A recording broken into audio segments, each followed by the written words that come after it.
আগামী জানুয়ারিতে মার্কিন প্রেসিডেন্ট হিসেবে আবার শপথ নেবেন ডোনাল্ড ট্রাম্প। বিজয়ী হওয়ার পর ট্রাম্প তার হবু প্রশাসনের বিভিন্ন পদে মনোনয়ন দিয়েছেন বেশ কজনকে।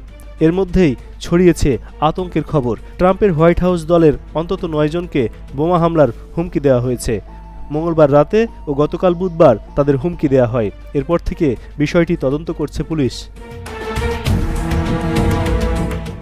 জাতিসংঘের মার্কিন রাষ্ট্রদূত হিসেবে ট্রাম্পের মনোনয়ন পাওয়া নিউ ইয়র্কের রিপাবলিকান পার্টির নারী কংগ্রেস সদস্য এলিস স্টেফানির পারিবারিক বাড়িতে বোমা হামলার হুমকি দেওয়া হয়েছে। এক্স বার্তায় হুমকি পাওয়ার বিষয়টি জানিয়েছেন ট্রাম্প মনোনীত প্রতিরক্ষামন্ত্রী পিট হেগসেথ।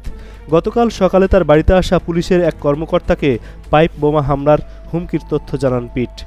যুক্তরাষ্ট্রের পরিবেশ সুরক্ষা সংস্থার প্রশাসক হিসেবে ট্রাম্পের মনোনয়ন পাওয়া লি জেলডিন তার বাড়িতেও পাইপ বোমা হামলার হুমকি পাওয়ার কথা জানিয়েছেন। তিনি বলেন, হুমকির সঙ্গে ফিলিস্তিনপন্থী বার্তাও জুড়ে দেওয়া হয়েছে।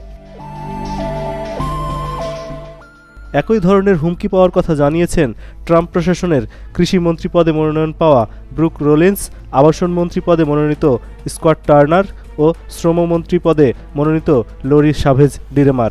হুমকি পেয়েছেন ফ্লোরিডার রিপাবলিকান কংগ্রেসম্যান ম্যাট গেটস। তুমুল বিতর্ক ও সমালোচনার মুখে তিনি সম্প্রতি ট্রাম্প প্রশাসনের অ্যাটর্নি জেনারেলের পদ থেকে নিজের মনোনয়ন প্রত্যাহার করে নিয়েছেন।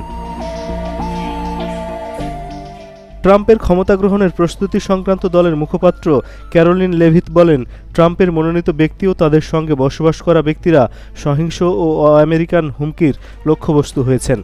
তাদের কয়েকজনকে লক্ষ্যবস্তু করা হয়েছে। তাদের নিরাপত্তা নিশ্চিত করতে আইন প্রয়োগকারী সংস্থা দ্রুত ব্যবস্থা নিয়েছে।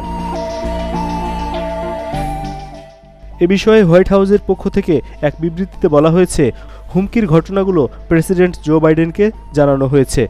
যুক্তরাষ্ট্রের কেন্দ্রীয় তদন্ত সংস্থা FBI বলছে, তারা বেশ কিছু বোমা হামলার হুমকি এবং এ সংক্রান্ত ভুয়া ফোন কলের তথ্য পেয়েছে। লক্ষ্যবস্তুর বাড়িতে পুলিশ জড়ো করার জন্য এসব ভুয়া কল করা হয়েছিল বলে দাবি FBI-এর। SM বাবু, এশিয়ান পোস্ট।